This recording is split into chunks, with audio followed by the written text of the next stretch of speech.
படுத்த பாய் அப்படியே கிடக்கு. மணி 10 ஆகுது. இவளுகள் எங்க? ஏ சோனியா, ஏ சந்தியா.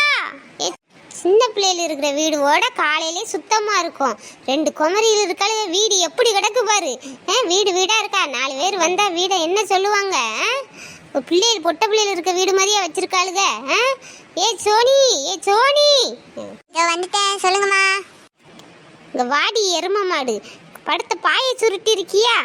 காலையில பொட்ட பிள்ளை எந்திரிச்சோன்னு பாயை சுருட்டாண்டாமா. இப்படி போட்டுட்டு போயிருக்கில்ல. வா, உன் மண்டையே 2 கொட்டு கொட்டுறேன். இல்லம்மா, நான் காலையிலேயே எழுந்துட்டேன். சந்தியா தான் படுத்திருந்தா. அவ தான் பாயை அப்புறமா நான் சுருட்டிக்கிறேன்னு சொன்னா. அவளை எங்கடி? அவ செல்ல நோண்டிக்கிட்டு எங்கேயாச்சும் இருப்பா. ஏ சந்தியா, அங்க வா, வா சந்தியா.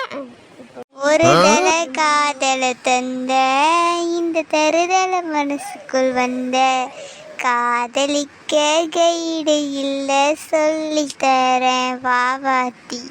சேர்த்து வச்ச ஆசையெல்லாம் அள்ளி தரேன் வாவாத்தி.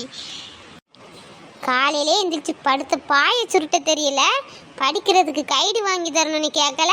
ஆனால் காதலுக்கு மட்டும் உனக்கு கைடு வேணுமா? அங்கே வா, உன்னை குத்துற நீ 2 நாள் எந்திரிக்க மாட்டா பாரு.